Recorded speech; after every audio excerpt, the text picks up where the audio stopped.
It was the second year of Hijrah, and the winds of Medina carried a quiet anticipation, as if the city itself awaited a decree from the heavens. The Muslims had endured countless trials in Mecca and had finally arrived in Medina. Yet one crucial act of worship, a practice designed to purify the soul and test the limits of human self-control, had not yet been fully prescribed. That act was fasting in the month of Ramadan, a sacred ritual that would soon transform the spiritual life of the Ummah forever. Today, we journey into that historic chapter, tracing the steps by which Allah gradually made this profound act obligatory, illuminating the wisdom and mercy behind its timing. Long before Ramadan became an obligation, the path of fasting was one of gradual training. Authentic hadiths narrated by Imam Bukhari and Muslim reveal that fasting had always existed as a medium of self-purification, not unique to Islam alone. From the very beginning of creation, every prophet had a prescription of fasting for their followers. Adam, peace be upon him, practiced it, Noah, Abraham, Moses, and others observed it according to their respective sharia. The method's timing and duration differed, but the ultimate purpose remained the same: nurturing taqwa, the consciousness and fear of Allah in the human heart. During the early years in Mecca, the Prophet Muhammad, peace be upon him, himself fasted voluntarily, observing days of spiritual discipline such as Ashura, the 10th of Muharram. The Quraysh, despite their polytheism, observed this day as well, possibly tracing a remnant of the teachings of Prophet Ibrahim, peace be upon him, and marking it with symbolic acts like renewing the covering of the Kaaba. The Prophet followed this tradition, but the comprehensive fasting of Ramadan had not yet arrived. The migration to Medina marked a turning point. Upon entering the city, the Prophet noticed the Jews fasting on Ashura, commemorating Allah's miraculous saving of Musa, peace be upon him, and the drowning of Pharaoh in the Nile. When asked why they fasted, they explained this historical victory. The Prophet said, "I have a greater right to Musa than you," and observed the fast himself, instructing the Sahaba to do likewise. While this fast was highly recommended at the time, it was not yet mandatory for the Muslim Ummah. Meanwhile, the companions began practicing other voluntary fasts, such as the Ayyam al-Bid, the 13th, 14th, and 15th of each lunar month. These early practices functioned as preparation, building endurance and self-discipline. Through these small but significant acts, the community learned to regulate their desires, endure hunger, and cultivate patience. Fasting was not merely abstaining from food, it was training the soul to submit entirely to Allah's will. As months passed in Medina, anticipation grew. The Muslims observed the devotions of the Jews and Christians, who followed their own prescribed acts of worship, yet the distinctive method for the Ummah of Muhammad, peace be upon him, had not yet been fully revealed. The hearts of the companions were prepared. Their minds and bodies were ready. They longed for a command that would solidify their spiritual identity. Then, in the month of Shaban, in that second year of Hijrah, a divine revelation arrived, a historic decree that would forever transform the spiritual life of the Ummah. Surah al-Baqarah, verse 183, was revealed, "O you believe! Fasting is prescribed for you as it was prescribed for those before you, that you may attain taqwa." This verse conveyed a profound truth. Fasting was not a new hardship, but a continuation of a noble tradition of worship shared by previous prophets. This connection offered both psychological comfort and spiritual validation, reinforcing the Ummah's sense of belonging in a divine continuum. The initial prescription was merciful and gradual. Those who were able could fast, while those finding difficulty could fulfill their obligation by feeding a poor person known as fidya. This temporary concession was an extraordinary act of divine wisdom. Allah understood the human struggle against hunger and thirst, and rather than imposing an abrupt, harsh command, He allowed flexibility, fostering voluntary love and gradual adaptation. It was a period of training, shaping the Ummah for the full responsibility that would soon arrive. During this stage, fasting became more than a ritual. It was a social and spiritual experiment. Children were gently trained to fast, their appetites distracted with toys and small diversions, instilling patience and resilience. Adults and workers, especially laborers, practiced voluntary fasts, and the society of Medina slowly began cultivating the habit of self-restraint and spiritual discipline. Each fast was a lesson in endurance, preparing the heart for the ultimate trial, fasting an entire month, abstaining from all food, drink, and intimate relations from dawn to sunset. Even the night preceding fasting carried significance. Initially, restrictions were stringent: eating, drinking, or marital relations were only permissible until dawn, and sleep immediately after iftar could disrupt the fast. This rule tested the companions to their limits, particularly during laborious work under the scorching desert sun. Stories of Sahaba fainting from hunger and exhaustion underscore the immense difficulty they endured. Yet, through every trial, the Prophet's mercy and divine guidance provided relief, revealing a deep pattern of gradual facilitation in human worship. Through these early stages, from Ashura to Ayam al-Bid to the temporary fidya option, the foundation for Ramadan's full obligation was laid. The companions were not merely obeying commands, they were being molded spiritually and socially, step by step, for a monumental responsibility. The sacred month would soon arrive, bringing with it a spiritual rigor, a communal identity, and a path to purification unparalleled in human history. As the days of Shaban waned in the second year of Hijrah, an air of anticipation and spiritual eagerness enveloped Medina. The hearts of the Sahaba were ready, their minds attuned to obedience, and their bodies strengthened by months of voluntary fasting. They had learned patience through Ashura, endurance through Ayam al-Bid, and resilience through the early stages of Ramadan fasting.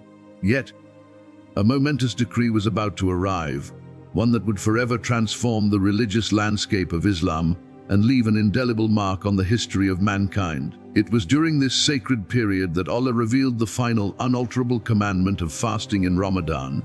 Surah Al-Baqarah, verse 105 proclaimed, "The month of Ramadan, in which the Quran was revealed as guidance for mankind and clear proofs of guidance and criterion. So whoever of you witnesses this month, let him fast it." The concession to pay fidya was removed for the healthy and able. Fasting became an unequivocal obligation. The stage of gradual training had concluded, and the Ummah now stood at the threshold of a new spiritual chapter, one that demanded complete submission, endurance, and devotion. This final revelation was not merely a law, it was a profound act of divine mercy. Allah, in His infinite wisdom, had prepared the believers step by step. From the early voluntary fast to the temporary fidya, the Sahaba had been slowly molded to withstand the physical and mental challenges of fasting for an entire month. This preparation ensured that when the command became mandatory, it was met with readiness, understanding, and wholehearted devotion. Yet the command brought immediate trials. Observing the fast under the blazing desert sun, with physically demanding daily labor and the stresses of a nascent Muslim community, was no small feat. The Prophet Muhammad, peace be upon him, understood the human limitations of his companions. Thus, when extraordinary circumstances arose, he guided the Ummah with flexibility and compassion, demonstrating that Islam was a religion of balance, not needless hardship. One of the most poignant episodes illustrating this balance involved a hard-working Ansari companion named Bun Surmarahu. He labored tirelessly in the date gardens under the scorching Medina sun. On a particularly grueling day of fasting, he returned home utterly exhausted, faint from hunger and thirst. His devoted wife sought to prepare a meal, but he fell into a deep, unavoidable sleep before she could serve it. According to the strict rules at the time, sleeping after iftar rendered the fast incomplete, leaving him with no sustenance for the night or the pre-dawn meal suhoor. The next day, he resumed fasting despite his weakened state, enduring the desert sun with an empty stomach.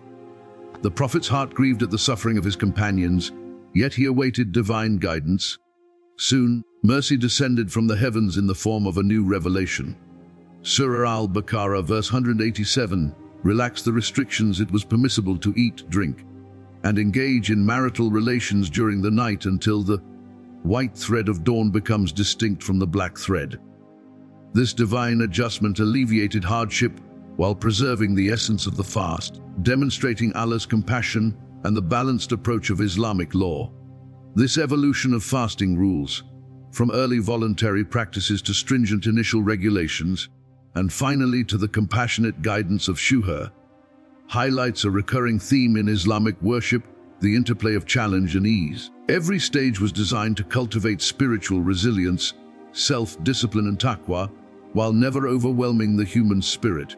The Sahaba's devotion and patience exemplified the ideal response to divine instruction, obedience tempered with perseverance and love for Allah. The month of Ramadan, once fully mandated, coincided with one of the greatest trials in Islamic history, the Battle of Badr. For the first time, the newly obligated fasting coincided with armed conflict, a test of faith, endurance, and courage. On the battlefield, the Sahaba displayed an extraordinary combination of spiritual and physical fortitude. They fasted from dawn to sunset while facing a formidable enemy, yet they stood firm, demonstrating that Ramadan was not a month of weakness or idleness, but of ultimate sacrifice and dedication. The Prophet, peace be upon him, also provided practical guidance, permitting the breaking of fasts in extraordinary circumstances to preserve life and strength. This teaching reinforced a central principle: worship in Islam is a means of spiritual elevation, not an instrument of harm or hardship. Fasting was both a personal act of devotion and a societal tool to prepare a community capable of facing trials with patience, resilience, and faith. The narrative of Ramadan's gradual revelation offers timeless lessons. First, it illustrates the mercy of Allah, who prepares believers for challenges in measured stages. Second, it highlights the importance of patience, endurance, and empathy, virtues cultivated through fasting. Finally, it establishes a model of balance rigorous enough to purify the soul, yet flexible enough to accommodate human limitations. These principles extend far beyond fasting. They inform every aspect of Islamic life, guiding believers toward moderation, obedience, and spiritual growth. Even today, centuries later, the legacy of this revelation continues to resonate. Ramadan is more than abstaining from food and drink. It is a period of comprehensive spiritual training. Eyes, ears, tongues, and hearts are disciplined alongside the body. It is a month that teaches restraint, gratitude, and empathy for the less fortunate. The historical context reminds us that what may seem difficult at first is often a blessing in disguise, a structured path towards spiritual purification and inner peace. The journey from Ashura to Ayyam al-Bid, from voluntary fasting to fidya, and finally to the complete obligation of Ramadan, demonstrates the careful planning, mercy, and wisdom behind every divine command. It teaches that obedience, when combined with understanding and preparation, leads to excellence. The Sahaba endured, persevered, and embraced hardship, leaving a legacy for generations to come. Their sacrifices transformed fasting into a source of spiritual joy, communal identity, and personal refinement. As Muslims today observe Ramadan, it is vital to remember the history and context of this sacred month. It is not merely a ritual, it is a journey through time, shaped by divine guidance, human endurance, and the extraordinary devotion of the Sahaba. Every fast connects believers with a lineage of prophets, a continuum of spiritual discipline, and a profound purpose: the cultivation of taqwa. In conclusion, the history of Ramadan fasting offers a blueprint for spiritual growth. It begins with preparation, evolves through gradual challenges, and culminates in a disciplined yet compassionate practice that balances devotion with human capacity.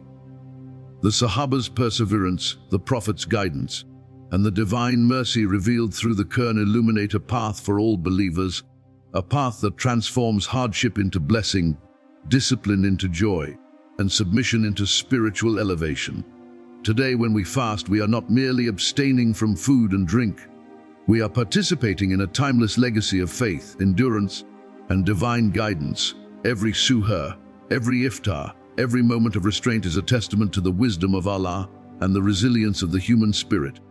As the Muslims of Medina once prepared their hearts and bodies for this sacred duty, so too must we approach Ramadan with readiness, reflection, and devotion, striving not just for abstinence, but for the cultivation of a pure, obedient, and resilient soul.